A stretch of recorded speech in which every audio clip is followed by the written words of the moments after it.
Halo Rebahaners, dimanapun kalian berada, bagaimana kabarnya? Kembali lagi bersama saya John. Kali ini saya akan merangkum sebuah film berjudul Sniper Ultimate Kill tahun 2017.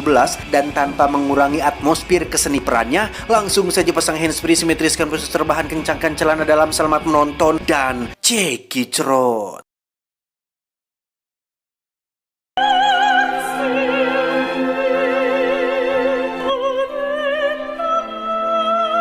Kisah diawali dengan memperlihatkan seorang bandar narkoba bernama Diego yang baru saja tiba di kediamannya dengan dijaga oleh banyak sekali penjaga, pertanda bahwa Diego ini adalah seseorang yang penting dan punya banyak musuh. Diego pun masuk ke dalam kamar untuk bertemu dengan sang tunangan yang ketika sedang ibak bersama, tiba-tiba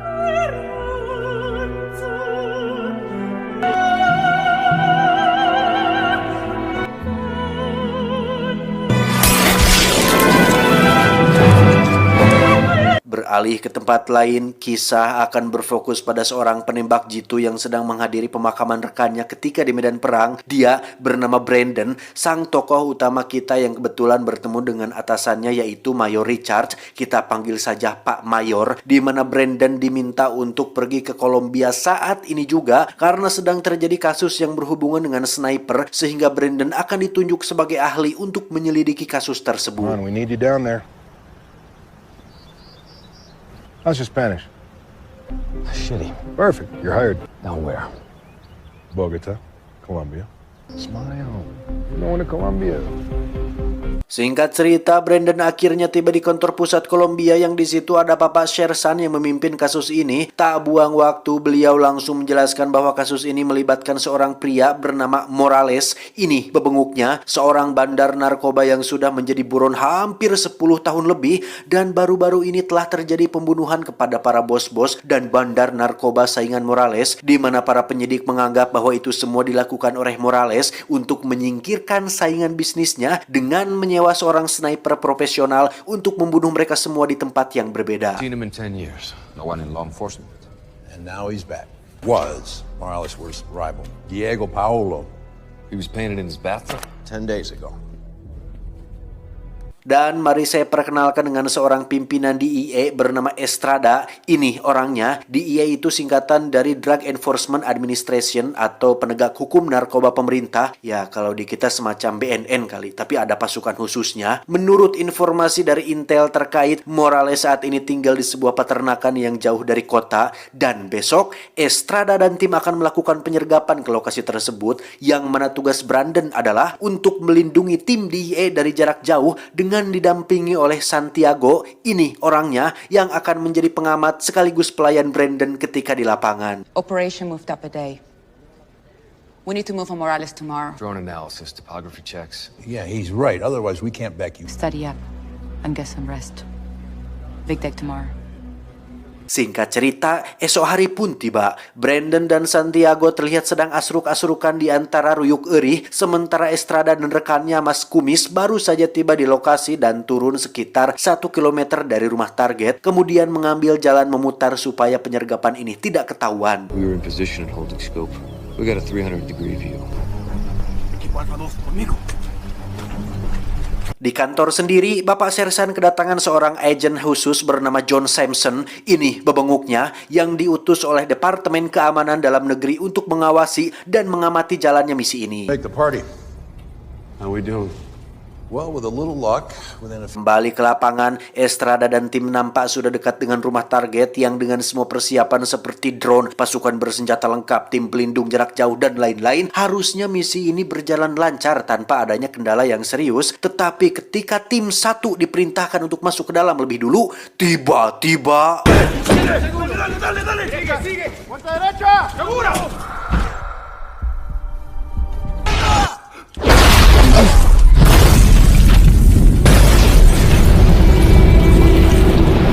ketegangan belumlah selesai sampai di situ karena seorang sniper rupanya sedang mengawasi mereka semua dari jarak jauh. Mas Kumis pun terkena tembakan di kakinya yang membuat beliau mengerang kesakitan. Hingga saat Estrada sedang berusaha menolongnya, si Mas Kumis pun tewas dengan kepala yang meledak akibat peluru khusus yang ditembakkan oleh si sniper. Just find the shooter!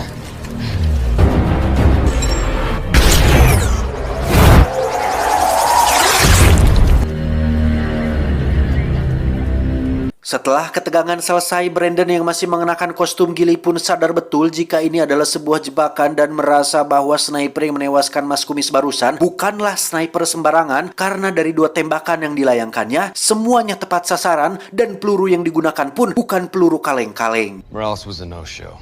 That's what happened out there. It was a setup. This sniper is not just an assassin, he's a pro. 2 shots, 2 hits. Selesai dengan kegagalan misi itu, Brandon pun disuruh untuk istirahat di rumah aman atau asrama khusus di IE. Sebagai sniper terlatih yang selalu waspada, Brandon menyuruh Santiago untuk berjaga di atas gedung seberang tempat ini demi keselamatan mereka berdua. Malamnya, Brandon terlihat sedang mempelajari strategi musuh alias si sniper misterius dan mencari jenis peluru apa yang dia gunakan. Sedangkan Estrada sendiri nampak menangis di dalam lift karena masih tidak terima dengan kematian si Mas Kumis yang merupakan rekan terdekatnya.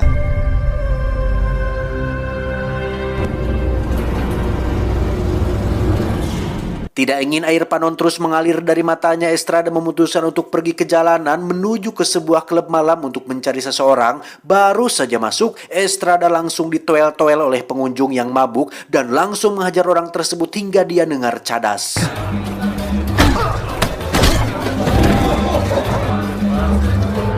Perkenalkan, beliau bernama Carlos, seorang pastor gaul yang merangkap sebagai seorang informan rahasia, di mana beliau ini tahu segala sesuatu yang terjadi di jalanan, termasuk apa yang sedang dilakukan oleh Morales saat ini. I will not let this man survive. I'm not walking away. Then help me. Berkat beliau, akhirnya diketahui bahwa Morales telah menyewa seorang sniper profesional dengan julukan El Diablo alias Sang Iblis dengan tujuan untuk menghabisi semua saingan bisnisnya, sehingga sekarang Morales adalah satu-satunya bandar narkoba yang menguasai hampir seluruh wilayah di Kolombia ini. El Diablo is what they call the sniper. Once El Diablo has your name, you are dead. He can lead you to Morales, but it's dangerous, man. Pastor Carlos menyarankan agar Estrada tidak terjun lebih jauh dalam kasus ini karena dari rumor yang beredar, sekali namamu diketahui oleh El Diablo, maka nyawamu dipastikan sedang dalam bahaya. My advice, cut loose of this. I can't live with myself if I work out on this job. I'll be in touch. Kembali ke Brandon yang mendapat kabar dari Santiago bahwasannya dia melihat ada laser pengintai dari arah sekian dan jarak sekian. Brandon langsung naik ke atap dan mempersiapkan senapannya. Yang di sini kita akhirnya akan melihat bebenguk dari si El Diablo alias Sang Iblis yang terlibat duel sengit antar 2 sniper profesional. 22 degrees north-northwest. That's exactly what it is. Good work, Santiago.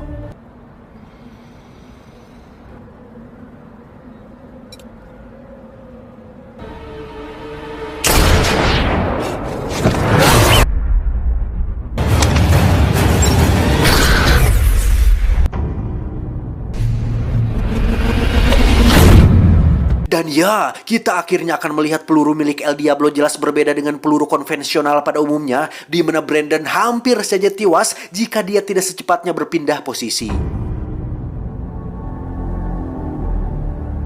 Keesokannya di kantor, Pak Mayor menjelaskan tentang peluru yang digunakan oleh El Diablo ternyata adalah peluru cerdas atau smart bullet berteknologi tinggi yang bisa berbelok dan meledak secara otomatis. Smart bullet ini rupanya adalah properti milik DARPA atau Departemen Pertahanan Amerika Serikat yang bertanggung jawab atas pengembangan teknologi untuk digunakan militer. Laser-guided smart bullet.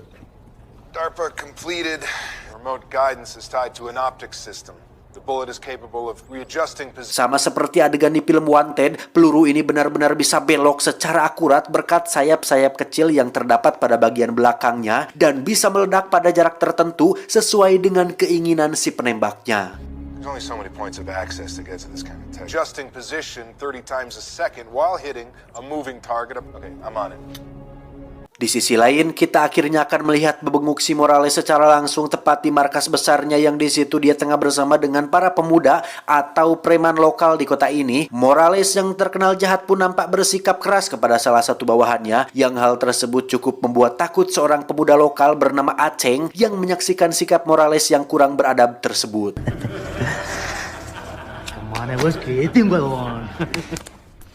Está mamando gallo. Tak lama, anak buah Morales pun melaporkan bahwa Brandon dan Estrada dinyatakan masih hidup, yang ketika akan menghubungi El Diablo, dia rupanya sudah ada di atas sambil menodongkan senjata gara-gara Morales belum mentransfer uang imbalannya.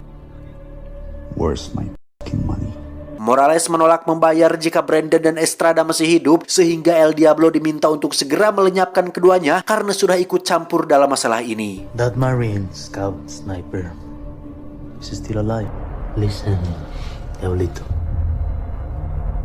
You were paid to kill him, so your money is back in the... Kembali ke Brandon dan Estrada yang baru mendapat kabar dari Pastor Carlos bahwa beliau sudah mendapatkan alamat kekasihnya El Diablo, yang ketika mereka akan berangkat ke sana, tiba-tiba... So what's yours?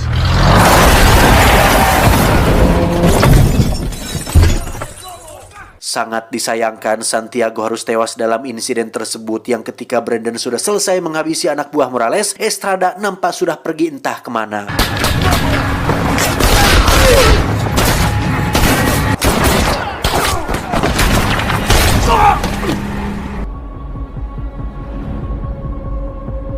Estrada rupanya masih kekeh untuk pergi ke alamat tempat tinggal kekasihnya si El Diablo, yang aksi petantang petenteng tersebut justru mendapat penolakan dan perhatian dari preman setempat, yang membuat Estrada harus dikepung rame-rame. Está rica la perra esta, Si te queda carnecita en ese cuerpo. Dan ya, berkat bantuan Brandon, Estrada berhasil diselamatkan dari aksi pelecehan, sekaligus berhasil mendapatkan kalung milik si wanita yang di situ terdapat wajah El Diablo tertera dengan sangat jelas. Got a photograph of him from his girl. I'm sending you a picture of him now. Foto itu pun segera dikirim ke kantor untuk diperiksa demi mengetahui siapa identitas asli si sniper El Diablo ini. Sementara Brandon dan Estrada akan tetap bertahan di jalanan untuk menyelidiki kasus ini tanpa bantuan dari kantor pusat. I'm going dark until I can puzzle this thing out. No one can know where we are. Brandon dan Estrada curiga bahwa Morales punya orang dalam di lembaga pemerintahan karena pergerakannya sangat-sangatlah cepat, bahkan mendahului rencana DEA di penyergapan rumah kemarin. Untuk itu mereka pun menemui Pastor Carlos yang mengetahui segala sesuatu informasi di jalanan. Namun untuk yang satu ini, beliau tidak tahu siapa orang dalam yang dimaksud. Tetapi jika Brandon ingin tahu siapa saja backingan si Morales, beliau siap untuk memberitahukan siapa-siapa saja dari mereka. Morales depends on his family. If we can take some of them out, it might force him and his sniper to act atypical. Yeah, maybe. Ya, Brandon nekat membantai habis semua backingan Morales supaya dia muncul ke permukaan, yang mana aksi tersebut mendapat pertentangan dari agen John Samson yang merasa bahwa tindakan mereka berdua terlalu barbar dan bisa menimbulkan kekacauan. Tetapi Bapak Sersan dan Pak Mayor nampak setuju dengan tindakan Brandon yang cukup efektif untuk memancing si Morales keluar dari tempat persembunyiannya. Jorge Marroquin, Morales' banker, found dead at his desk at the morning hour. This isn't the way it was scripted. I say we give them more time. What do you say, Tom? I agree. Morales sendiri mendatangi El Diablo ketika dia sedang bobo bersama kekasihnya, yang karena sudah riut dan muak terhadap Brandon dan Estrada, Morales menawarkan sejumlah uang dengan nominal menggiurkan asalkan El Diablo bisa membunuh keduanya malam ini juga. Losing men and patience when he and Estrada are killed. There's 500,000 upsides. Tak buang waktu, El Diablo segera menemui para preman lokal, yakni para pemuda yang salah satunya si Aceng yang kita lihat tadi. Dengan sejumlah uang yang sudah ada di depan mata, para preman ini setuju untuk memberikan informasi sekaligus bantuan untuk membunuh Brandon dan Estrada. The world mistreats us. A priest. Give him to me. Dan ternyata rencana El Diablo adalah menyuruh para preman ini untuk menggantung Pastor Carlos di pohon, di mana El Diablo sendiri sudah standby di posisi yang tepat untuk menunggu Estrada dan Brandon keluar dari tempat persembunyian mereka. Give me a sign. You go out there, you're dead, and that is exactly what he wants. Sadar bahwa ini adalah sebuah jebakan, Brandon meminta Estrada untuk jangan keluar, dan untuk Pastor Carlos, serahkan saja kepadanya. There's no time for that shit. Do something. Ya, Pastor Carlos tetap saja tewas ditembak oleh El Diablo, sementara mereka berdua sendiri tak punya pilihan lain selain bertahan di posisi aman.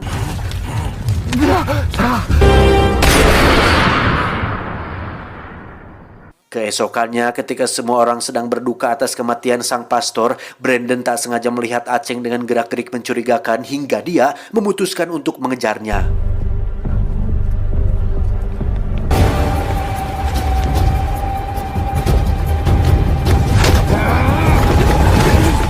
Sempat terjadi sedikit perlawanan, Aceng yang sebenarnya pemuda baik dan berdikari pun setuju untuk memberitahukan di mana lokasi markas Morales berada. Apalagi setelah tewasnya pastor kesayangan kota ini, dia pun memilih untuk bekerja sama demi menjebloskan Morales ke dalam penjara. I tell you that I won't last the night. Tell us where he's hiding. We'll protect you. Penangkapan terhadap Morales sendiri berjalan lancar tanpa adanya hambatan, di mana dia akan dibawa oleh agen John pergi ke Miami untuk menjalani persidangan di kantor Jaksa Agung Amerika Serikat. I'll see you two in Miami.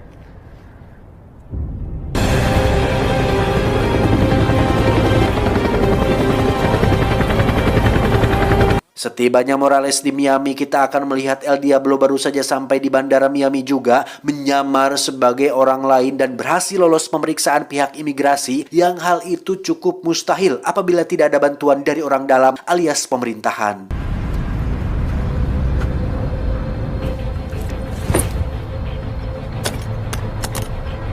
Kembali ke bandara, terlihat para pasukan tengah melakukan persiapan untuk mengiringi Morales menuju kantor Jaksa Agung. Di situ Brandon kembali bertemu dengan Bapak Mayor yang menunjukkan peluru yang digunakan oleh El Diablo, di mana peluru yang dibawanya tersebut jelas lebih canggih dan mutakhir karena Smart Bullet ini adalah versi terbaru dari peluru yang digunakan oleh El Diablo.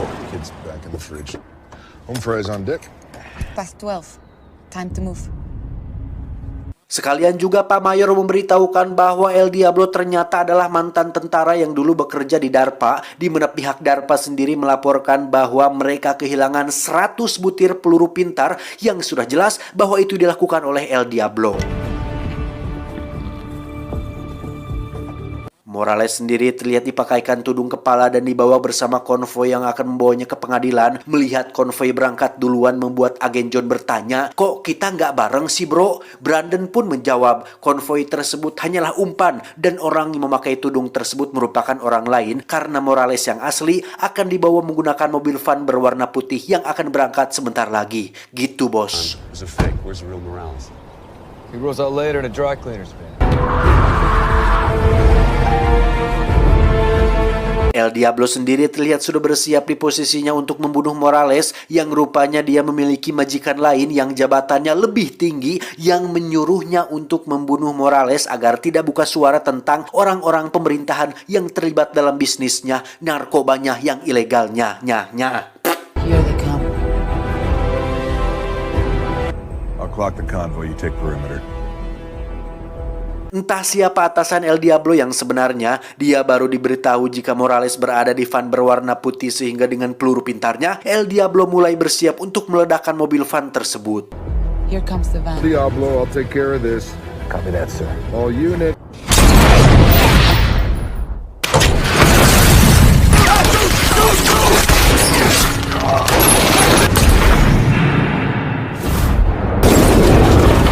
Elevated walkway, 12 o'clock. Setelah posisi El Diablo ketahuan, Brandon langsung bersiap dengan peluru pintar generasi terbaru yang ketika timingnya sudah tepat, Brandon langsung melesatkan pelurunya dan... There you go.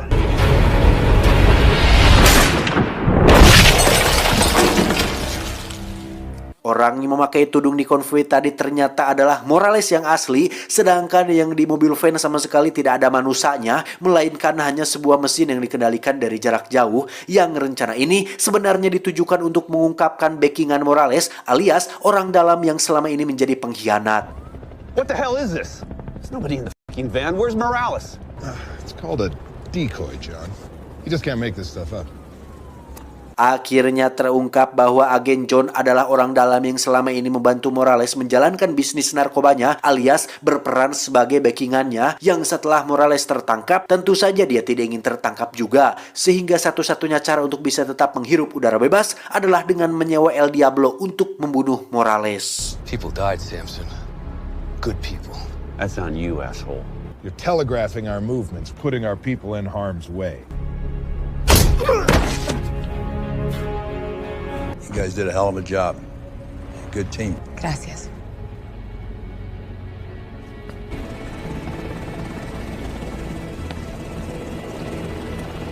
Tamat, ending yang cukup, mengdiablokan.